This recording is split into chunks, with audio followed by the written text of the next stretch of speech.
Yo, you are listening to the Digital and Social Media Sports Podcast, and I thank you for doing so. I am your host, Neil Horowitz. You can find me on Twitter at NJH287, also on LinkedIn where I post more content, the website, dsmsports.net, and of course, follow along, check out the podcast, whichever podcast platform is your favorite.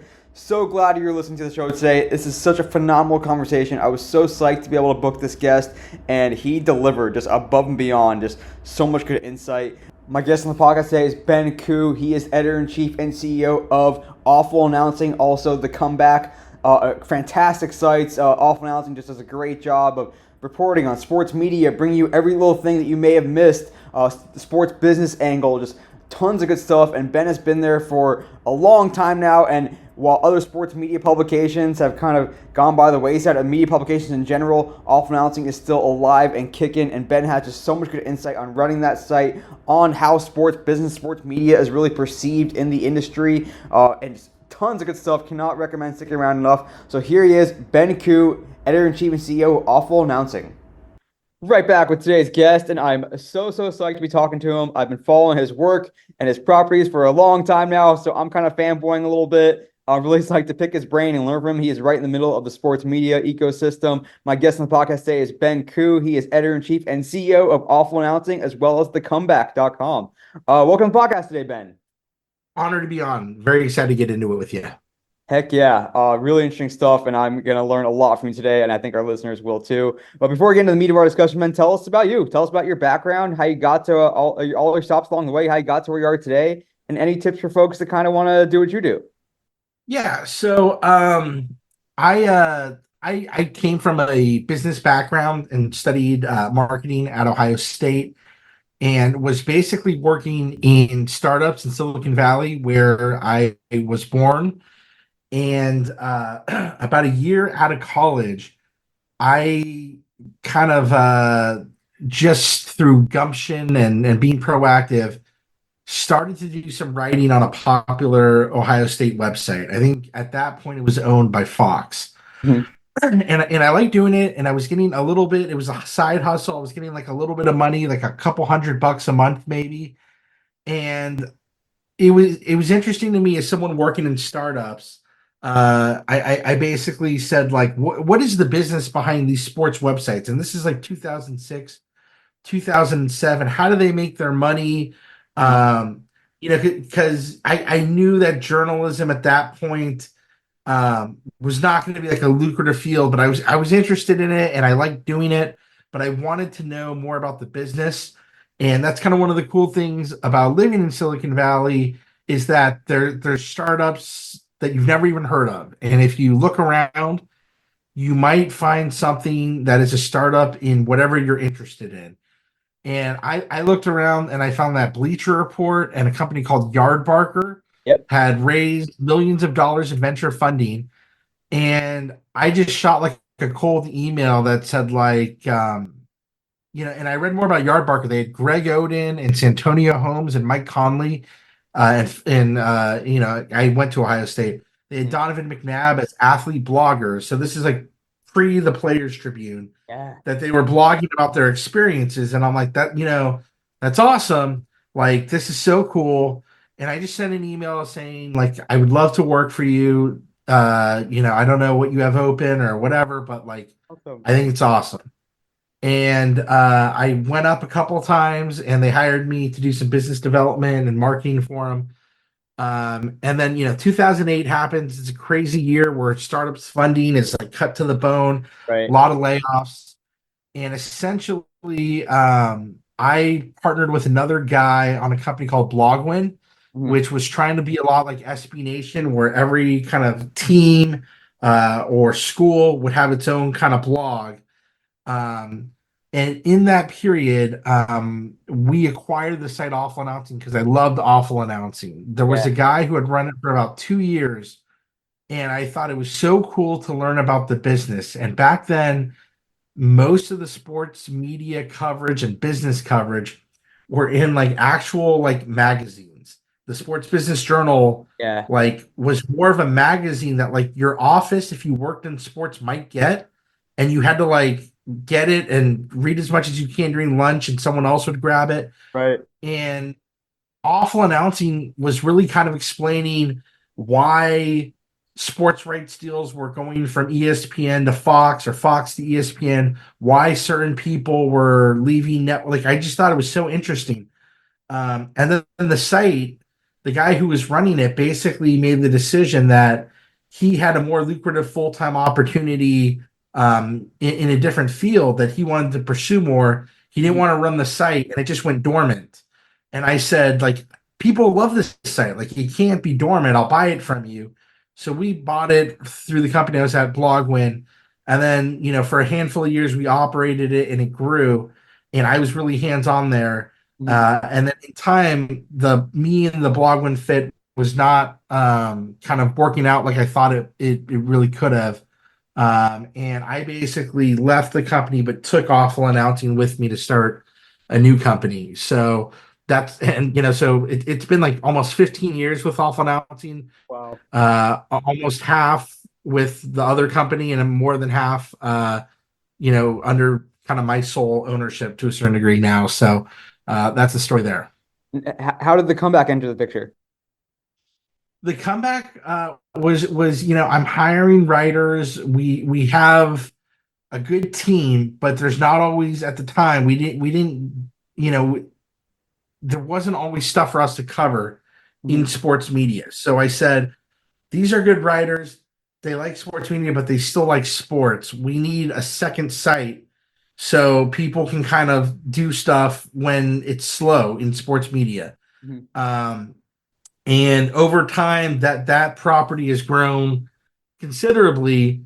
And we're still kind of figuring out where we fit, because there's so many sports websites. Like, if Saquon Barkley goes from the Giants to the Eagles, how many articles are there on that? 200, 500. So we're still kind of figuring out what that site is going to be and how it's going to be different, but it does well. And yeah, those are our two sites, and Awful Announcing's now a lot bigger than it's ever been. So really happy to still be doing this in a time where a lot of familiar sites have been kind of going away or running into trouble. Love hearing that, and we're gonna get into all of it, but I kind of want to go back to that time when you basically started a business, started Blogwin, and acquired Awful Announcing. Like who taught you how to do this? Like how'd you learn how to run a business? How'd you learn that even like you could acquire a company and raise capital to do so? Like was this just like a major undertaking? Did you realize how significant it was what you were doing, that it wasn't just like a normal thing necessarily to be able to start a business after working, being an employee? Yeah, I mean, I will give a lot of credit to where I had spent my time my first couple of years out of college. I was at a kind of a software company that raised a good amount of money, and there were a lot of smart executives that kind of mentored me. I read a ton on like Young Tech Crunch when it was like owned by Michael Arrington, Yeah. and Business Insider when it was like under other people. Like, I would read a ton to just kind of learn. And then when I was at Yardbarker, the guy who was the CEO, Pete Vlastelica, he would go on to be like the head of Fox Sports Digital. He went on to be, I think, the CEO and president of like Blizzard Games, Right. And Activision. Like, he really took me under his wing and like positively reinforced that I had like good ideas, and he would kind of open up to me about the business. So I tried to absorb a lot, as much as I could, to kind of just get a feel for what was possible, and really just get a good understanding of like why companies were expanding, who was funding what. Like, I really tried to get a really deep awareness of like the industry as much as I could, and then I felt kind of confident enough to do some of these things on my own. Well, super admirable and really cool. And I'm glad you did, because we have Awful Announcing today and the comeback. I guess as you were getting in that space, like, and social media started getting bigger and bigger, and Twitter and Facebook, and later we had Instagram, and then YouTube was, of course, there's all these social platforms started popping up. What did that look like? I will get more into the modern effects today, but early on, was it something that like, oh, this is great, this is another way that we can drive referral traffic to our blog? Or this is scary. Like people are gonna get their stuff on social, and they're not gonna need to come to our site. Our page views are gonna go down. Our traffic's gonna go down. Like, what was the initial perception, and how did you eventually, I guess, come to see it as a good thing? Yeah, that's a really great question because I feel like people get so used to like the last few years that it's hard to think of like life before. And I'll give an example here outside of social media. The NCAA tournament's coming up and people love it and they watch all the games. But it was like, I don't know, 10 or 12 years ago where very often the three of the four games you could not watch because only CBS had the contract for. Yeah. So they would do these live look-ins, which we've done an article. People miss the live look-ins of what's going on in those other games. People are like nostalgic for not being able to watch the game that they might want to watch and getting like a look in. And that wasn't that long ago, like but it feels forever ago. So when you think about social media in the times of 2008, 9, 10, 11, when I was just kind of getting started, I ran the Facebook page for many years for the Ohio State website that I wrote for. Mhm. And back then, like pages were not like part of like Facebook in terms of like nowadays you like your pages and they put out info or content or links, and that feels natural to the Facebook experience. Mhm. But back then, you would be like, whoa, whoa, whoa, whoa, this isn't my friend talking about his hangover. Because back then, like Facebook skewed younger. Your parents were Totally. maybe not on it, College and high school only, pretty much. or like some photo or video of like someone hitting like a beer pong shot or like like it was kind of more intimate and personal and people oversharing, and it wasn't like corporate. So I ran the Facebook page for that Ohio State site for many years, and I remember Yardbarker getting on Twitter and we didn't exactly know what to do because there wasn't really like a template of what to do. And I think around 2009, 10, 11, some of that stuff, like the best practices started kind of, becoming more known. So back in the day, you'd put your links up, but I think it was really used primarily by writers to kind of promote their work, to Right. look for story ideas, to get feedback from readers. I remember it as a place where like I love reading this person, and you could just find them talking about their articles or commenting on things that they might not write a full article on, but you loved getting their little joke or their analysis about something in Twitter form. So I think back then it was a way for like you to connect with personalities that were in media and for us to do that ourselves and get our content out there. I think at a certain point it became natural for Facebook pages to be part of your Facebook experience, and I think Twitter kind of evolved into like it's a quick distribution for viral content if it's like photos or video. I think that became more of the emphasis there.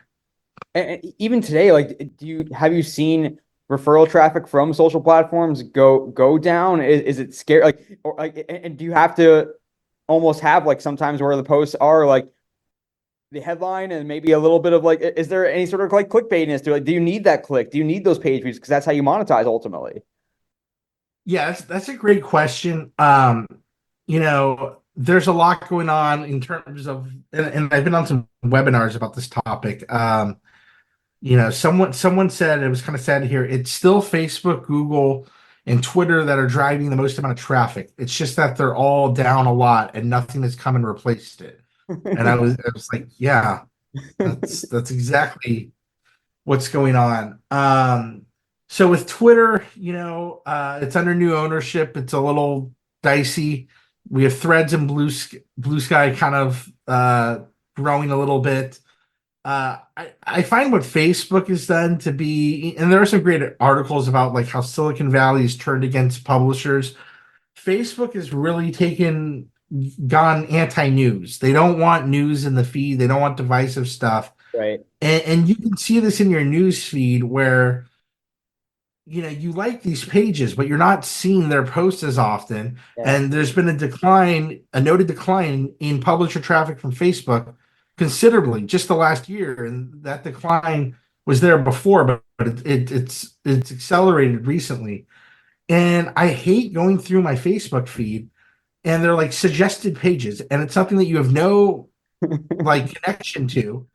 It's like a dumb post, and oftentimes it's like a screenshot of like a tweet or something like that someone else reported, or like here's a, and sometimes it's like a made up quote. Like they're putting meme pages like front and center, and the only reason they're doing it is because you're not going to click a link where you're going to leave Facebook. They rather show you something kind of they Right. think you might like, which is kind of dumb, and that you have no interest in, as long as you stay there. And I think it's such a stupid thing, because they're not even showing me stuff relevant to me. And a lot of the times it's like fake stuff. It's like they've found something on a message board that a player's about to be traded. It's not been reported anywhere. They put it in like a cool graphic that's like clickbait, and then it gets spread everywhere, and then yeah, like it makes no sense to me. And so yeah, we do have to kind of compete with that in terms of finding ways to get people to click to our sites when Facebook or Twitter does kind of put us in their algorithm. You're also seeing on Facebook, I don't know if you've seen this trend, a photo of something from like a publisher, no link to a story though, and then the first comment they'll be like, to read more here, because Yeah. Facebook scans the post Yeah. and says no link. Let's make this like, let's send this to people. So publishers are already doing things to try to get links. It's crazy. So what does that mean for you guys? Like, do you want to train people to go to AA.com and just go see what's happening today, or is it still like, are you reliant on these referral avenues, referral pathways, and maybe it's more through like the writers just as much as it is like the brand, the owned platforms like the off announcing or whatever, Twitter, Facebook page, or the comebacks, whatever. Like, how does that look for you guys in terms of like making sure that you can keep the business going, or are there even things like where do you have to think about, can we monetize social just as well as we monetize owned, or is it really like, hey, we need to make sure that we monetize owned better, so we need to focus our efforts to get more owned traffic. Like, how do you make sure that you can still, I mean, you're here today, you're surviving this new media landscape, and I would say thriving pretty well. So like, how does it work? Yeah, we're figuring it out because we're like a half year into Silicon Valley shanking news publishers in Yeah. general. So we're trying to do more in video. We're trying to be smarter about headlines, where we get people interested, but we don't give away like the full story. We're putting out the more interesting thing, the most interesting thing about what it is, hoping that people want to like see more. I think there's, for awful announcing, since we're one of a few sites who kind of do this, and a lot of the people are in the profession and want to know more. We're less affected than a general sports website like the Comeback, where Saquon Barkley signs with Eagles. Mhm. Someone sees that, they're like, that's all they needed. They got it. Right. Saquon Barkley signed with the Eagles. We're done here. They saw it in the feed. Um, are they going to want to know the deal breakdown? Did another publication say Saquon Barkley in the headline, signs with Eagles 4 years, whatever? The appetite for anything beyond that is pretty minimal from the general public. Yeah. So for a general sports site, or general news site that doesn't have a niche, I think it's going to be extremely problematic. For us, since awful announcing is kind of creating content for a specific audience who's thirsty for more details, it's not as big of a problem, but it's still kind of discouraging because we think more people want to find our content and see our content. And when it's being kind of throttled down, because of just new initiatives, algorithmically, I don't think it's like serving the users of those social platforms who have opted in to see our content, but are randomly seeing like, the the For You page for Twitter of like, crypto bots and what have you, and Facebook meme pages. So I hope it's a trend that reverses. No, and this is like a topic that I've addressed in this podcast before with interviews of like the person that breaks the news, or where you're going to see the headline in a billion different places. Like, how can you make sure that you are the person or the brand or the platform or the publication that people want to go to after they see the news break? It's like, I mean, I think of like Bill Simmons being like a post trial for this. Like Bill Simmons isn't going to break any news. He's not going to drop any shams bombs or Rose bombs or whatever. But when something big happens in the NBA, like, you might want to go to the ring. You might want to see what Bill Simmons says because you have an affinity for that take. Or perhaps you go to someone who is more business focused because you know that whatever Andrew Brandt will break down the contract details about how this actually works and what's actually guaranteed and all that. And so you have that sort of niche. So when you guys think about like, I guess to define for me, like, especially as like the business of sports has grown more and there's more people reporting it, there's more people dropping those headlines. Like, how can awful announcing try to make sure that they do stand out, that they are a destination and not just something that people stumble upon, by chance or serendipitously? Yeah, I think original content and original voices and being accessible on more platforms, which is something that we're slowly kind of prioritizing more and more. Mm-hmm.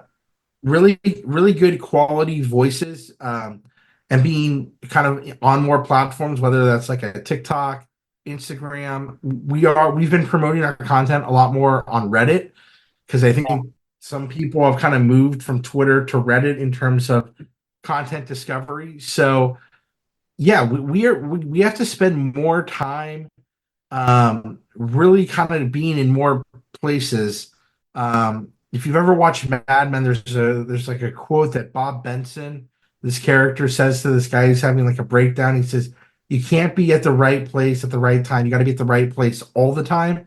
So Mm-hmm. we're putting in a lot more energy into trying to be at the places where people are, because the existing traffic mix is just has decided that it's not good for them, for other people to kind of drift away from those social media platforms. So we need to be on more platforms. We need to have like more original voices. We need to have direct relationships, not only from the site to people, but also writer to readers. So more people following our personal accounts. It's a major effort, and it's gonna affect really everyone in media. So we're trying to figure out the best we can. Yeah, I want to double click on a few things there. On the like the personality side and the writer side, I think we've seen this play out in general of like you might not know who you might not care about whatever name your publication or your brand, but the writer. That's who the relationship is with, and that's who has the distinct voice.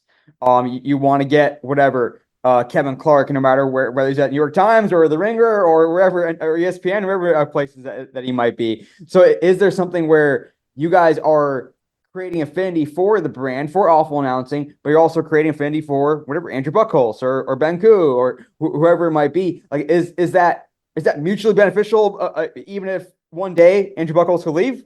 Or is it something that you find you have to have a healthy mix of like making sure that they know awful announcing, and that they're going to fall in love with awful announcing for life, even as the roster might change over the years. And similar in sports, like you want to fall in love with the player, you also want to make a fan of the team. Yeah, I'm totally fine with and encouraging of people kind of building their own following and having their own kind of fans. I actually think it kind of sucks in that we haven't seen. There's been some upward mobility of some of our people going to some places, but like it's just tough right now to kind of move up the ladder and find your next thing.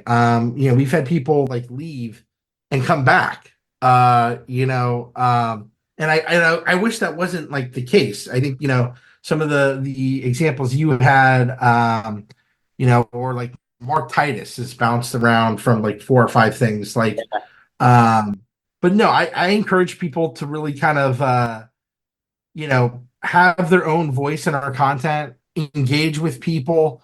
Like I we there was a writer who left the Athletic about a month ago, Mhm. and is already freelancing for us. And I imagine that they wanted a good place to write, and it will be a matter of time before they're at the Washington. And I'm honored to have them kind of like Yeah. they had stuff on their mind, but I don't think it's going to be like it could be, but I think it's probably just like we're a temporary home for them, which is fine. So, I still do a decent amount of writing, probably not as much as I'd like, and I get it. And I think you need to keep building and connecting with your own people. And we're the parent brand, and if that halo effects on us, that's great. You Mhm. know what you're going to get from us. We've been around for a while, but in this type of media climate, writers should be thinking about building up their following and distinguishing their voice. I will say that I think we hired someone in the fall, Ben Axelrod. He's doing a great job. He Yeah. has a very large Twitter following, and Pat McAfee twice has like called him out on ESPN. He called it. He's like Axelrod and the boys are probably blogging this one right now, and so we have an inside joke that awful announcing is now Axelrod and the boys. But to me, that's a good example of someone who's kind of being name checked on ESPN instead of not even awful announcing. It's just Axelrod and the boys, and I love it. Let's touch on kind of that theme a little bit here. And I'd like to get your thoughts on like the big picture of this too. And that is like the nature of what social media probably has done in general, but certainly in the sports space of polarization, of hot takes. Like no one wants you to say, "Oh, yeah, LeBron's a great player," and he may not. You can say he's as good as Michael Jordan. You can say he's not. Like they want hot takes. They want something that's gonna get a lot of engagement and get a lot of like polarizing the Skip Bayless nature of things. So like when you guys think about your own brand or even just what you see play out in the space, like is there not a tendency, but like a temptation to have a hot take so that someone does talk about you, like, can you believe what awful announcing or what these guys said or what they said on the comeback? Like, or do you want to be consistent and more like not, I guess, succumb to temptations of hot takiness, of polarizing opinions and things like that that might drive engagement, but might not be genuine at times. Yeah, we've been around for a while, and I think we generally have a fair to positive reputation. I Mhm. think some people kind of like can get annoyed that I think some people are like all coverage for my name. If I'm on a show and they keep like once a week they find some either positive or negative thing that they're surfacing it. I think there's some people get annoyed, but I think the majority of people like the coverage. It keeps them relevant. It keeps them noteworthy. Mhm. Um, I think we're generally pretty fair with our coverage, and I think that when we're really kind of going after someone, it has to be kind of warranted and it has to be factual. I don't think we're known for having people who are too kind of incendiary and Yeah, too I would hot agree. takey. Um, but I do know we get on people's nerves. We hear from like PR often. Sometimes PR is a little like legitimately annoyed. Sometimes there's an executive or a personality who has thin skin and yells at PR and they have like a gun to their head to yell at us, and we're like, we can tell that they're not genuinely annoyed, but they've been told by someone important to make a big stink out of it. Uh, so I think it would probably be long-term negative if we really were just trying to be dishonest with our opinions for the sake of chasing it.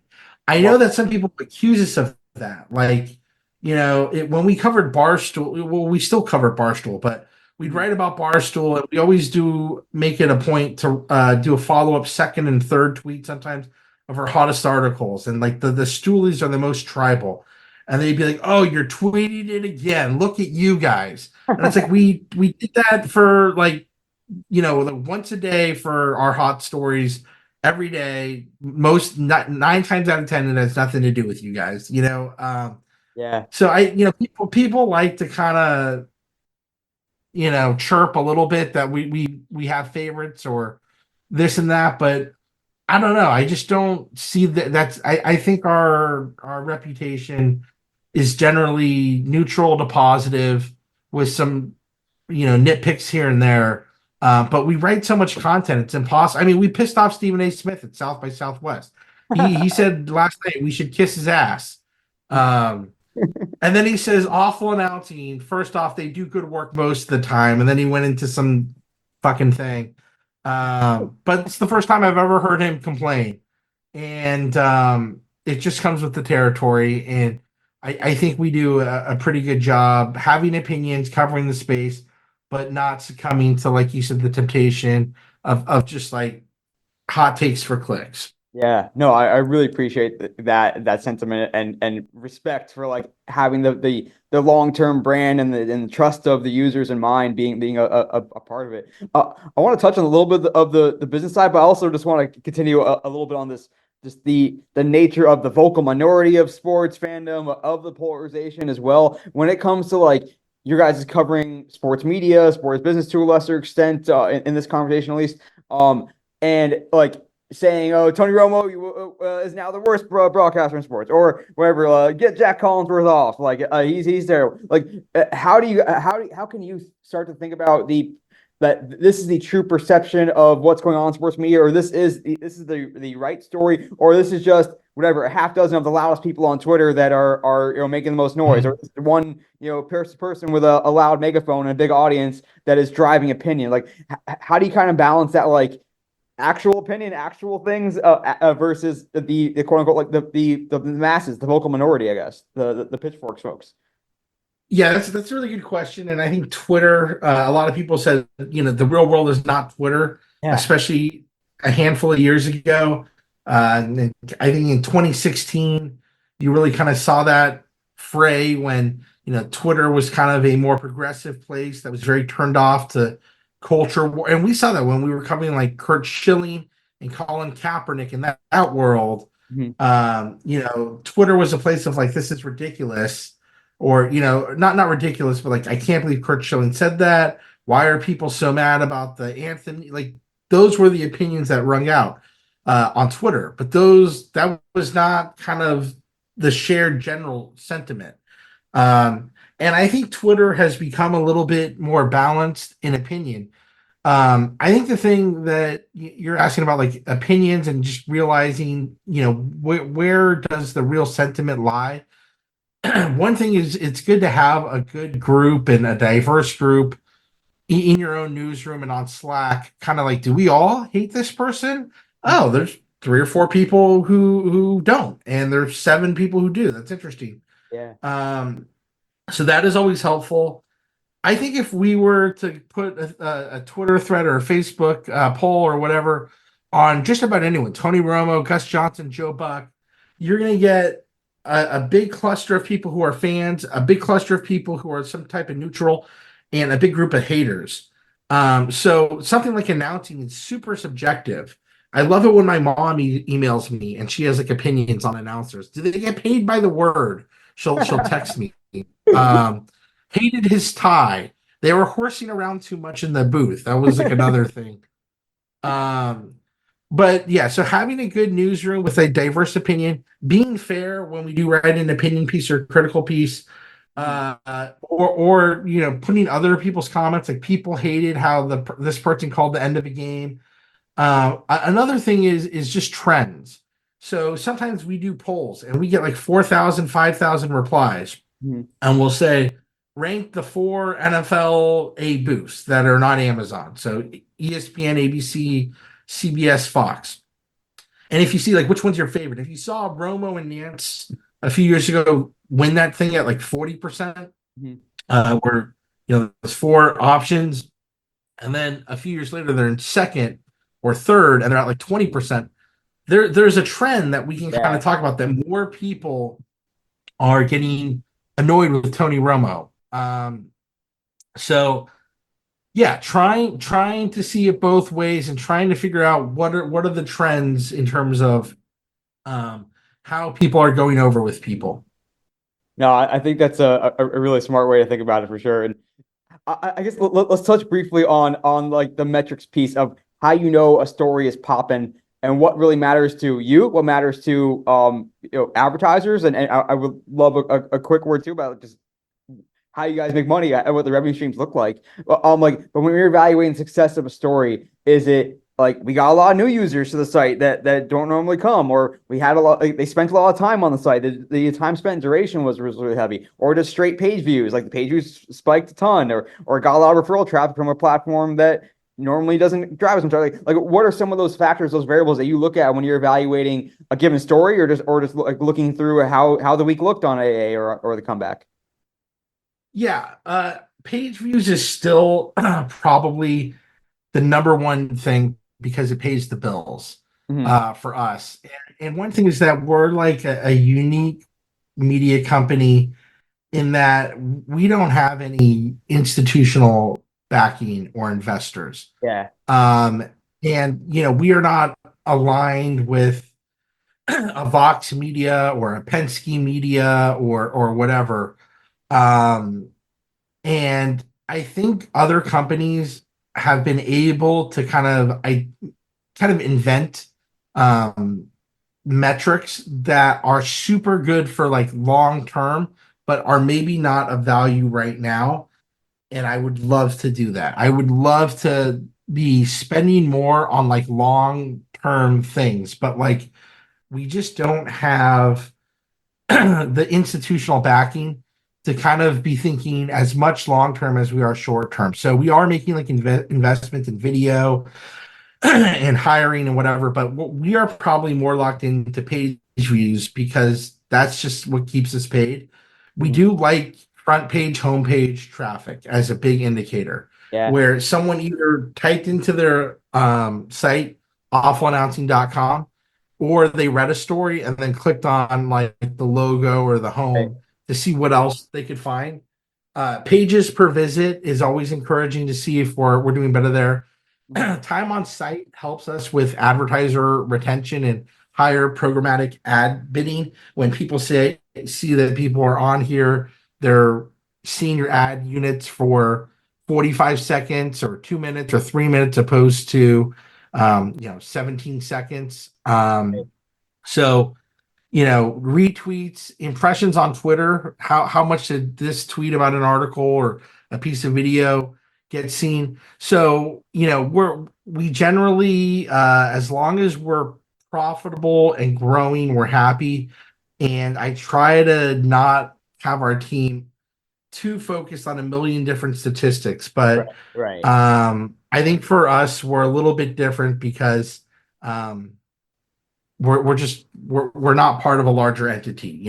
Like you're looking at the basically 90 something percent of the ownership group right now. So there isn't like a secret yeah, like we can't invest. We're at the scale we'd want to invest in finding new ways to kind of have success. Has that really been kind of like the advantage that has allowed you guys to stay afloat while other media platforms are kind of died because they're trying to deliver. Whoa, we had these people invested $100 million. It's our board of directors that demands that we either cut bait or make that money somehow.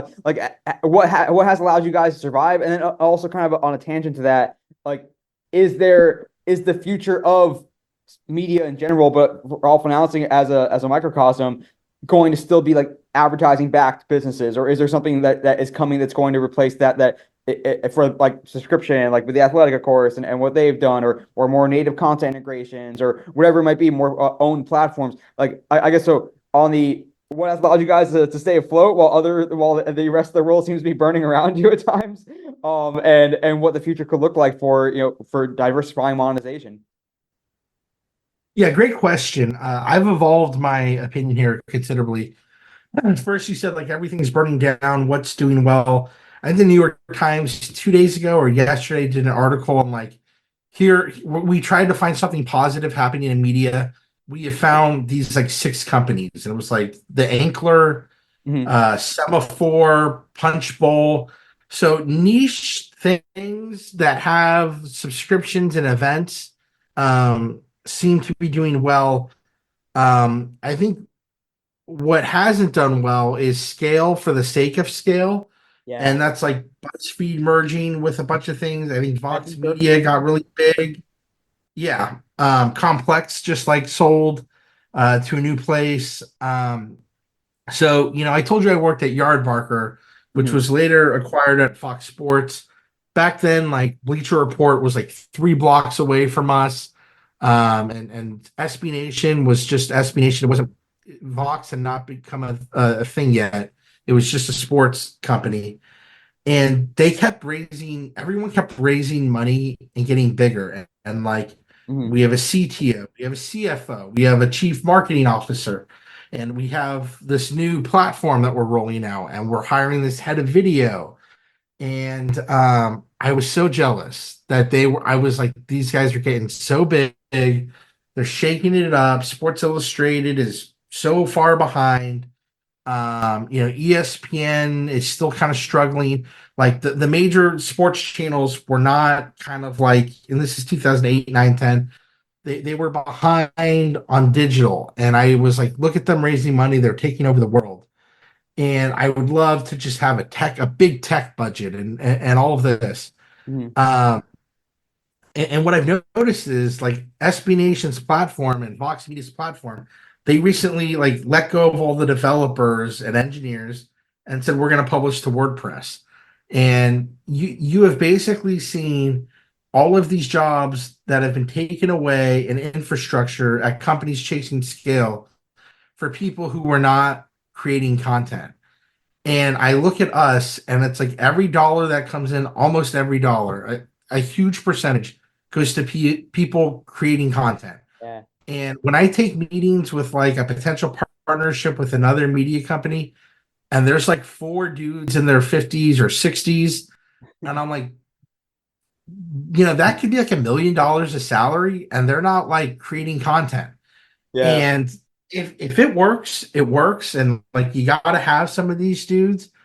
But my ambitions of having a big company and smart people and engineers and like all of that, if all these other companies couldn't make it work, I don't know if it really will work well for most companies. And so now I'm kind of like, you guys create as much content as possible, good content, and I will with duct tape handle the website and the advertisers and the hosting and the photo license and the taxes Hmm. and like no, yeah, just do your thing. So that I think is the big part, is that our budget for outside of content is minimal. Yeah. No, there's something too like we talk about institutional investment and a lot of their the way they do their business is like, well, 10% of the companies that we like 90% of the companies that we invest in will end up failing. 10, maybe 5 to 10% will end up being home runs. So you can like maybe there's a 1 in 10 chance that if you take a huge investment that you become an enormous company, but there's also or you can there's a 90% chance that if you like go about it smartly and focus on creating content that you can survive. And here you guys are, while these the messengers of the world and Deadspins of the world are getting sold for parts or sold off for parts. So it's definitely something there. I'm not seeing media as a great investment, and I think we're seeing like the Athletic talked this big game about being $1 billion company, and I love the Athletic, but they kind of sold early-ish. They raised some money, and they're like, we'll be profitable soon. We're going to open up in other verticals. We're going to open up in other countries, and then something happened that they're kind of skittish on like why they suddenly sought to sell so quickly. But like Bleacher Report was kicking ass, and like they sold for 200 million ish, but they had raised a good amount of money too. So even like the successes in our space, which are few and far between, if you look at the price tag and what they thought they were going to be, they don't really kind of ring out as big Yeah, successes. they get the money back. Yeah, to a certain degree. So yeah, content's going to be an interesting place because it definitely helps to have money given to you to become something big and notable and influential. But do the economics work for investors to get their money back? For yeah, it's I a lot of places have come and gone. The Messenger was just this whole mess. Totally. Um, yeah, so A few minutes left here with Ben Q, editor-in-chief and CEO of Awful Announcing and thecomeback.com. But there's so many different avenues I want to continue to go down with you. But we'll try to hit on what we can in the time we have. I want to talk about something that I talked a little bit about offline, and the notion of aggregation, of aggregators. And there's probably the legit aggregation and like doing a service, and there's others that are just kind of mooching off of others for lack of a better term. And like we talked about South by Southwest. Sportico is doing the sports track there, and Scott Soshnick, their guy, is commonly critical of aggregators with their subscription platform. So I guess tell me, like, what is your stance on aggregation? Where is their value? Is there aggregation that is completely like illegitimate that needs to be stamped out? Where do you stand on that, and creating value from it as well? yeah, I think aggregation it covers a lot. And I will say there are some things about aggregation I have an issue with. That I think it'd be better instead of saying aggregation bad, I hate the aggregators. I think we need to focus on some of the worst practices. And because I think there's a larger group of people who would be interested in that. So I think the first thing is that you have aggregators, particularly on Twitter. I think they're also on Facebook who are like sports specific. So they just kind of regurgitate like transactional news and they do it quickly. And they don't do any reporting of their own. So I think one thing I have issue of is like if you're a huge popular account and you are aggregating other people's work and putting your own spin on it, you need to put a name on it. I hate content that has no and people have called out Dove Kleiman, and there's like 3 or 4 other NBA and NFL accounts. Like who the fuck is this person? People are kind of annoyed where like you took my words and they're out of context. And if we do it, you can find me. I'm right here. You can find offline. Stephen A. Smith told us to kiss his ass yesterday. And that's fine. But when you don't put your name on it, I think platforms should look at, just like they suppress content that takes people offline, you shouldn't. And if you're a major portal like Yahoo or Google, if you go to their front page or you search for something, and if it just says something generic like, staff this or, whatever, it's an alias. I don't think you should be pushing content where you don't know who wrote it. You don't know who this person is. Sir Yacht was like a source for like Big Ten expansion, who was like this idiot. Like, yeah. So that's my first thing. The second thing is like, I think some aggregators, what Stephen A. Smith said about our aggregation, his first complaint we've ever heard. He's like, first, make sure the quote is right, which Awful Announcing did.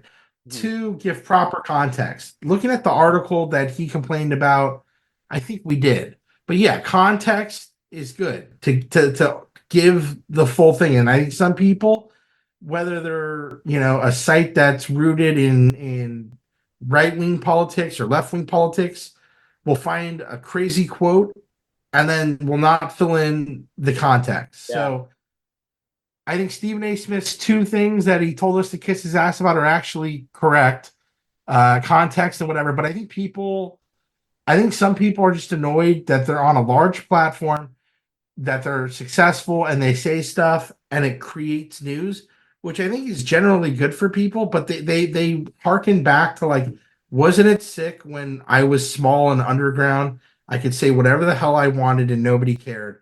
And now when I screw up a statistic or it's in direct contradiction to something I said a year ago, I said this QB is terrible a year ago. Now I'm saying he's like a top 5 QB, and we call it out, something like that. Then they're annoyed that these people exist to do that when they were small time. They could kind of get away with those types of things.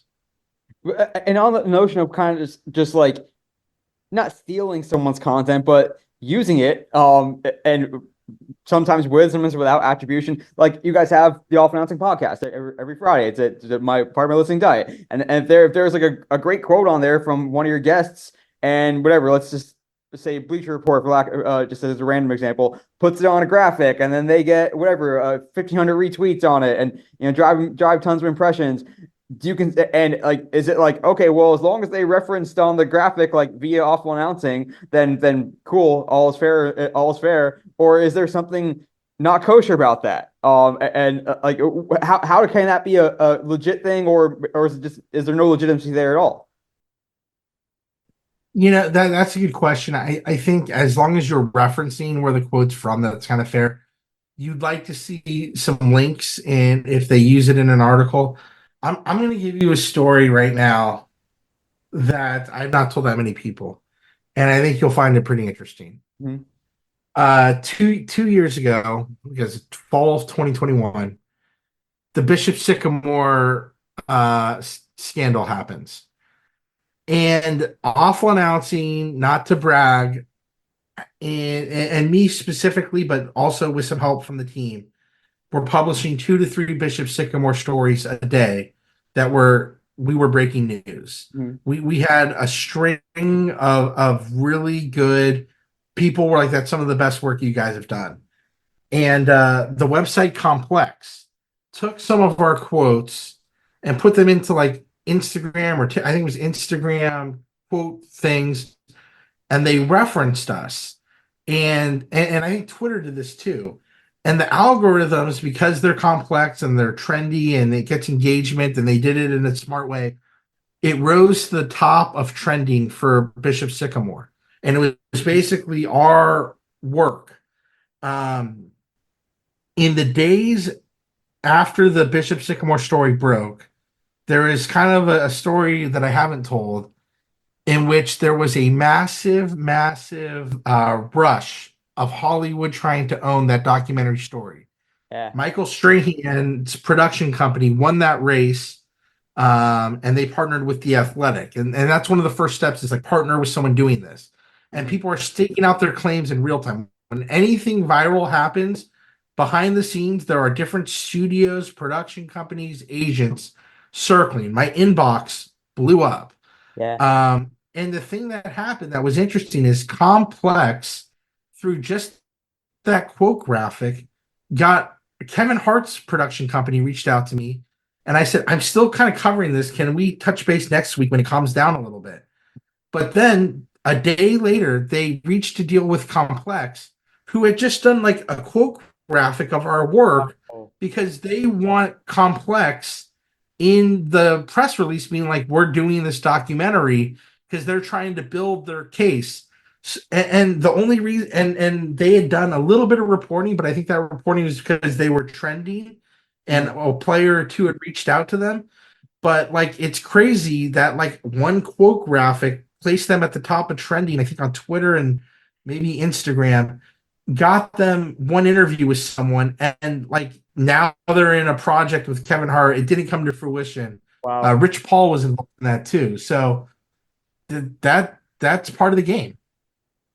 And is that something that like either encourages you or discourages you guys from investing more into original reporting, original content, as opposed to more reporting news and adding context and kind of being a more complement versus that original content? Like, is original content more monetizable, or is it just more likely to get mooched off by others with bigger brands or whatnot, or more trendy?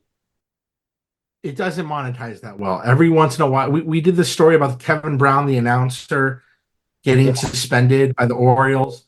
That story was great. We got a lot of traffic, but we do have 2 to 5 kind of original reporting stories, like where we're trying to scoop something, and like a month, I'd say, and some of them get like not that much traffic at all. We figured out that Bill Walton is like sick right now, and he didn't get to do his last final handful of Pac-12 basketball games because the Pac-12 is ending. And we figured that out. We talked to sources. We got that story out. I don't know if it got like 3,000 page views, So sometimes it hits, other times it doesn't. whenever we think we have something, we go for it. And as long as someone's interested and wants to do the work, we go for it. But is there a monetary return on that work? Uh, uh, that's where it's good to have institutional backing, subscriptions, stuff like that, because from an advertising standpoint, it's hard to justify, but we do it because it's important. Yeah, and that stuff matters.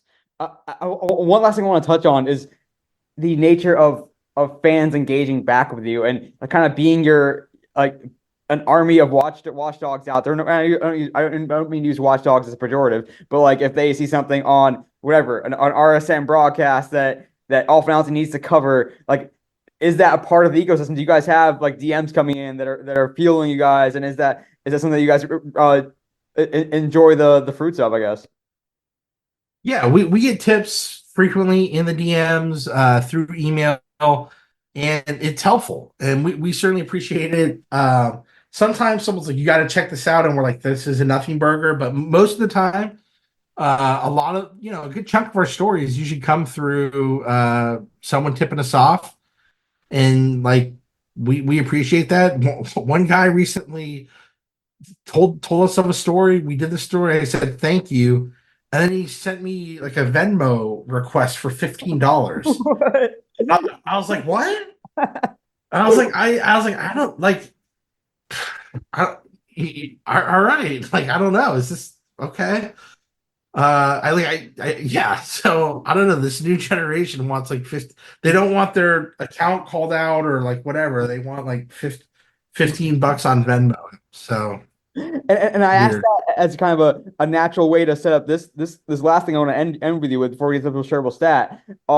Is how global off announcing can potentially be or become. Like, could you get tips from someone who's watching whatever a rugby broadcast in Australia, and that becomes great content, or watching a La Liga broadcast in Spain, and you can cover like is there an opportunity for international coverage, or is it still primarily going to be U.S. NFL, the stuff that's very more North American focused? Yeah, I mean, we've had some stuff that's international, but when we look at our monthly stats, we're like 98% US traffic, 1% Canada, maybe a little more. And then, England's the rest of that last percent mostly. And there's some like, Australia, New Zealand, Asian representation there. Mhm. So we just don't have the readership. Our readership is infrequently in those places sending us stories. It happens occasionally, but we just haven't seen kind of crossover there. I do think other countries would like the concept of like an awful announcing. My wife is initially from England, and I explain what we do, and they go, "That's interesting. We don't have that here." So I do think the idea has merit, but we just haven't been able to kind of sprawl like that.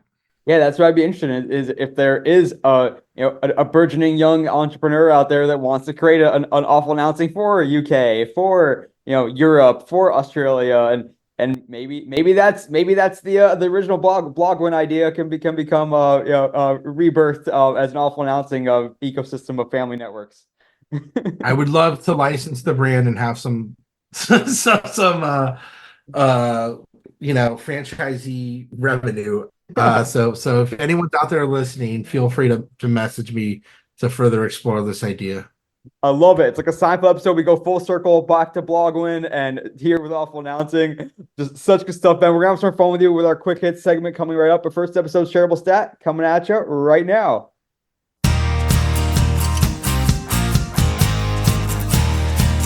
Just such good stuff from Ben Koo, CEO of Awful Announcing and The Comeback. Super articulate, really thoughtful, really gets it from all angles, and has really thought about this stuff a lot and can really pick his brain all day. We will do some more. Stick around because you're going to hear some more good anecdotes, some fun stories, some fantastic insights coming up with our quick hitting questions in the sidebar segment. But first, this episode's shareable stat. This episode's shareable stat comes from a recent study by Horizon Sports and looked at the value per fan, specifically as it relates to social media. They looked at teams and leagues all around the world and try to put an objective value using a formula of a value per fan. And if I give you a bunch of guesses for which team came out on top, I don't know if you get it. The number one team in terms of value per fan was Galatasaray. That is the Turkish soccer football team, depending on where you're from. The Turkish soccer team came out on top with 130 euros per fan, 1.3 euros per fan. And the next closest was Mercedes, the F1 team at 107 euros per fan. The highest American team was the Los Angeles Lakers, down at 87 pence or 87 euros. I don't know what the proper terminology is. 0.87 euros per fan. And why does Galatasaray come out on top? Well, if you look at their content, first, volume certainly comes into play here as you read the report. The amount of content being put out does affect it, as well as the engagement rate, as well as the demographics of your fans, the geographic location of where your engagement is coming from, and looking at the individual content itself, because what insights can we pull out of this? First, as expected, Galatasaray does a lot of volume. You'll see that even during some of their matches, they are sharing individual goal graphics. They'll have score graphics, which is maybe not something that we anticipate being valuable on Instagram.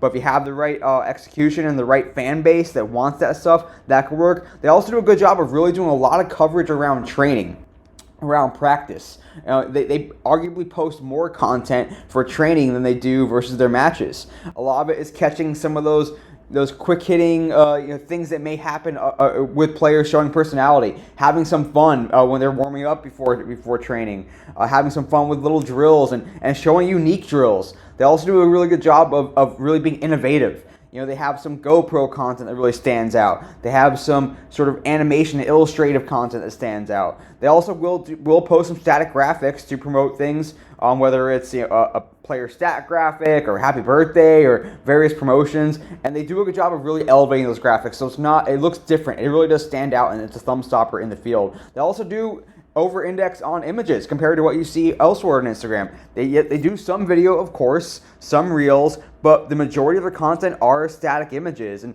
several carousels as well, not all single one-off posts. But it's a lot to look at, a lot to learn from. They do a lot of collab posts as well among their other affiliates and their clubs.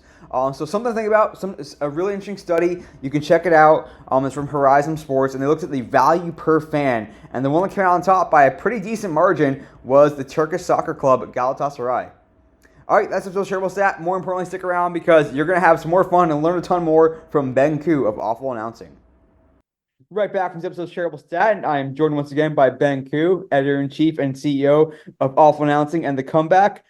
Ben, just such a tremendous interview. Are you now ready for some quick hits? Yeah, let's roll.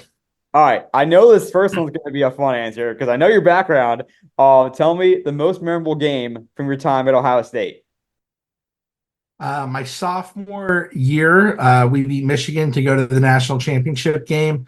Back then, we beat Michigan, and the next game was the national championship game. Starting next year, if we beat Michigan, there's probably gonna be like 3 or 4 games between the national championship games. So it seemed it was a close game, and they had gone through a decade of struggles against Michigan, so it felt great. I'm just jealous that you got to be at Ohio State and are still an Ohio State fan. Like just being part of that atmosphere, part of that program, like just so dang cool. Are you pro or not pro like playoff expansion and the fact that you do have to win 3 or 4 games now after the game? I think the more they expand, the more the conference championship games are totally stupid and worthless. And I think 6 or 8 or 12, if they did away with, I'm more for expansion if you just nix those games, which the average margin of victory across all the conferences, the Power 5, has been like 18 points. They're half full stadiums. Like a lot of these games don't mean shit.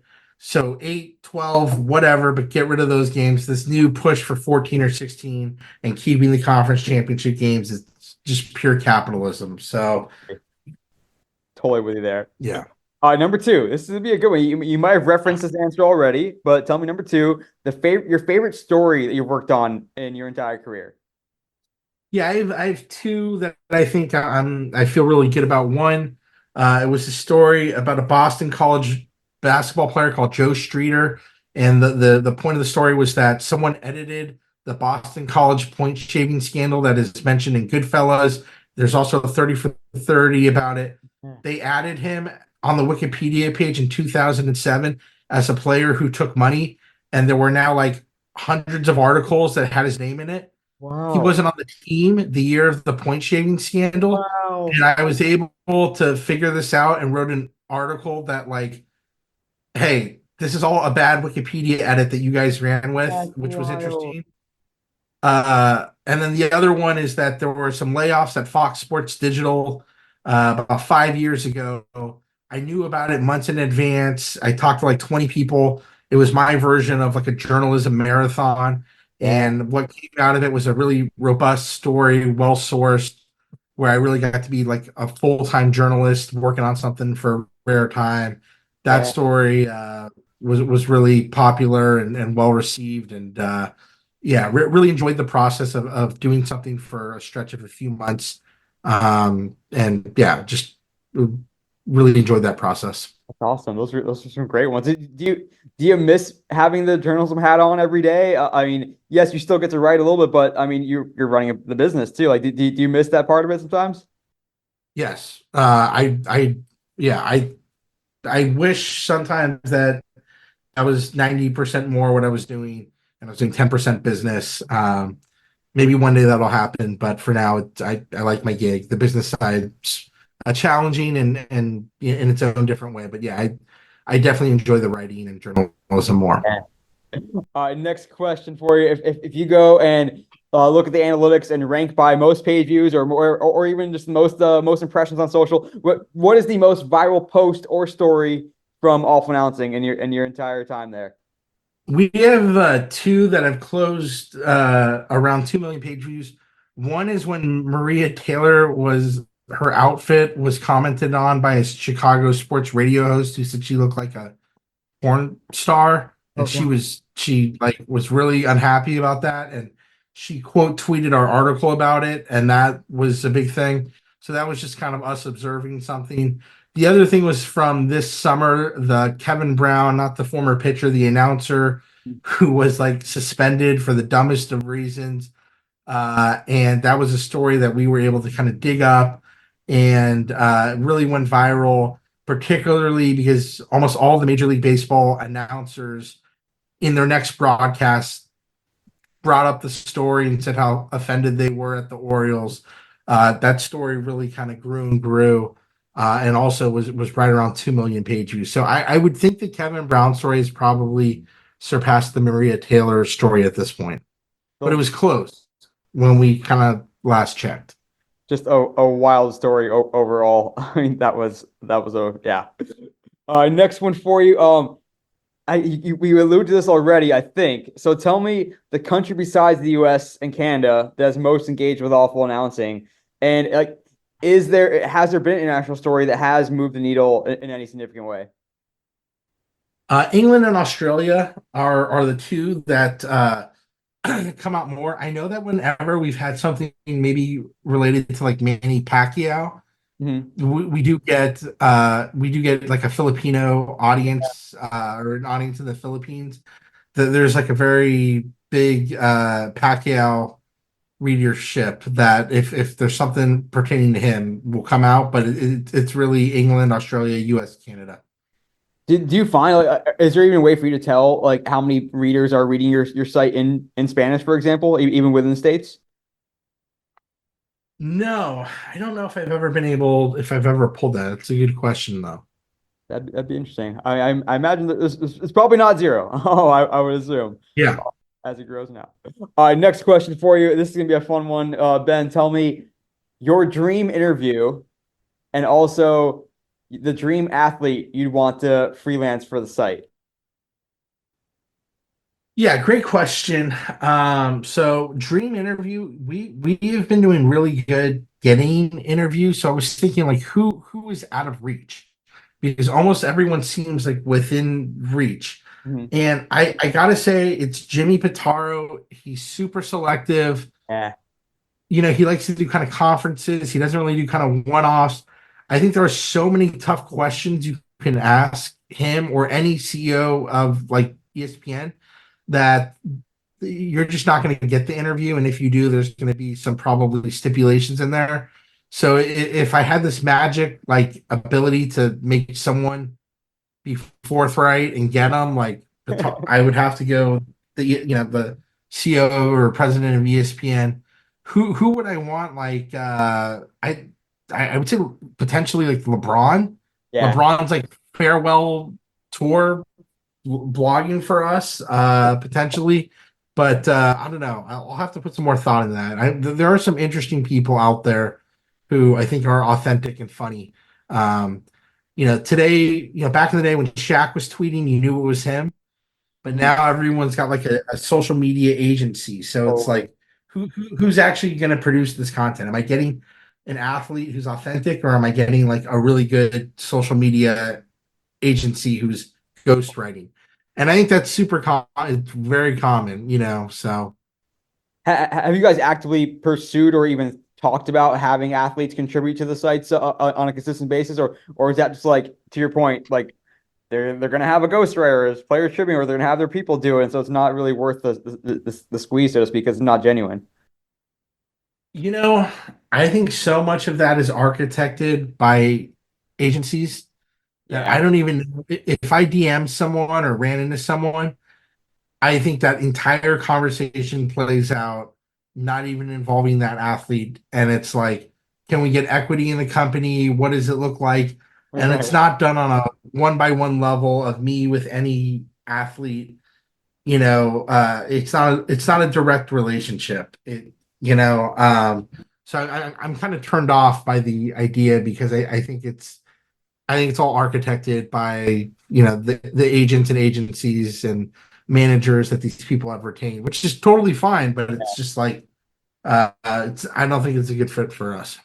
Yeah, I think if anything, you'd start with like a lesser known women's athlete, perhaps like women athlete. Then you may have a better chance of it actually being them and actually wanting to write. I mean, heck, like women's sports is a whole other topic we can get into. We didn't get into today, and that's a whole other avenue we can go down. That's another episode. Big fan, growing. We're trying to cover the growth of women's sports and women's basketball. We're trying to be more active, highlighting that growth. Topic for another day, but Oh I, yeah. I love seeing it. Yeah.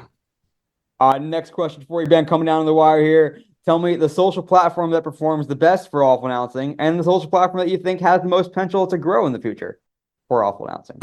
Best performance is Twitter. We have over 300,000 followers. I Hmm. think in January, we had 31 tweets that had over 1 million impressions. So Damn. we ring out on Twitter. We put a lot of time and attention there. What has the most kind of upside for us? We haven't even started, but I think TikTok is probably what we're circling next. Um, I think 10 years ago, 7 years ago, 5 years ago, you hired a social media manager and maybe they had an underling. And now I think today big companies are hiring a Snapchat expert, a Yeah. TikTok expert, a LinkedIn expert. You used to just kind of have a strategy that you deployed on different platforms. And now the strategy I think have to be platform specific. And for a company our size, I think that's tough for us. But I think TikTok is probably where the juice might be worth the squeeze for us to kind of really get more invested there. Yeah, it's a good call out for sure. All right, next one for you, Ben. It's time for our food question. We always ask a food question on every episode. Tell me the best meal to get in Columbus and where to get it. Where are we going? Yeah. I'm a little bit of a foodie. I think Columbus is a very underrated foodie city. I think there's some rankings and lists that say that. Um, I like on a nice day going to this brewery called Land Grant Brewery, and they have food trucks there. And 4 days of the week, they have Ray Ray's Barbecue, which has been on diners, drive-ins, and whatever. Good brisket, good waffle fries, Nice. good baked beans, and I just like being at the picnic tables, out in the sun. Good crowd, good people. There are some great meals, but there's something nice about being at those like picnic tables in the sun with a beer. Hell So Ray Ray's barbecue. Hey, my mouth's watering. Barbecue sounds good to me, man. Baked beans and brisket, sign me up. Yeah. Uh, coming down there, a couple more quick ones for you, Ben. Tell me, what advice would you give to aspiring sports media professionals today? I would say be attentive to detail, be confident or competent. When someone gives you an assignment, I think people in management and older people, they're a lot of the times when working with someone new to an industry, they're kind of holding their breath. Like, is this person going to totally nail this, or are they going to get 3/4 of it correct? And I'm going to come in there. And when you prove yourself to be someone who can nail an assignment, and where you don't need over management or over explaining or whatever, people see that and they want to reward that. And I think if you do that early, you're easy to work with, you're dependable, and you start to distinguish yourself. And then I think the next step is show that you can do more than you're currently assigned to do. Every step of the way, show that you have more talent and you're more qualified and you have more drive to do what you're currently doing, but make sure what you're currently doing is done with minimal instruction and oversight, and that you're ready for the next thing. That's great stuff there for sure. Last one for you, Ben. This is an interesting one, I guess. Tell me, what was the pandemic like for you guys when no sports was happening? Like, did you have to go outside the box, think about what to write about? Were there just enough stories from all the shutdowns and various news things that were coming out? Like, what was the pandemic like for you guys, both from a content perspective and even maybe from a business perspective too, of like if there were ever some like tough times? It was a very big challenge to cover when no sports are going on. It was a challenge. I can tell you this, it was depressing from a business standpoint. Ad rates went down so much because they knew people weren't shopping or going places or whatever. So why advertise? And what would terribly, terribly depress me was that I would turn on Sports Center or ESPN at a time of day where people should be watching Scott Van Pelt's Sports Center or First Take or whatever, and they would go to commercial break. And if you remember, all of the ads were direct response ads, which means that no advertiser really bought the ad space. It was call now and buy this frying pan, get these sunglasses, get these mirrors. So they would go, in an hour, 20 commercial spots where maybe none of them were sold. And if ESPN can't sell their ad space and they're taking, a dime on the dollar of what they should be getting, how is my company and my website going to do any better? And that was terribly depressing to kind of see that reality play out. Well, I'm glad you guys made it through, obviously. Yeah, we survived. And the sports came back. I want to end on a high note here that we're back. Sports is as good as strong as ever, and Off Announcing is kicking ass. So we're gonna end on that high note. But now it's your chance to take over the podcast, Ben. Tell us your social media all-star to follow. Just tell us who they are, what platform they're on, and why they're following. One account that I always kind of like smile and enjoy is the Twitter account Art But Make It Sports. I think it's artbutsports.com or Twitter/artbutsports, where they take something famous or something notable that has just happened in sports and compare it to a famous like painting. And they look so similar, and I don't know how this person does it. I think they got profiled somewhere, but whenever it comes up in my timeline, I crack up, and it's good stuff. So I think they do great work. That is a great call. Yeah, I've seen. I think his name is LJ. I saw a couple profiles about him, and what blows you away is that like there's no AI like matching thing. It's just all in his head. He's like, oh, that looks like this. It blows me away. Just awesome, because it could be AI. You could just say like, ask Google or ask ChatGPT like what art piece does this remind you of? But it's just all in this guy's head, and it's tremendous content. That's a great call out. And how about you, Ben? Where can we find you, as well as all things Off Announcing and the comeback across web and digital and social?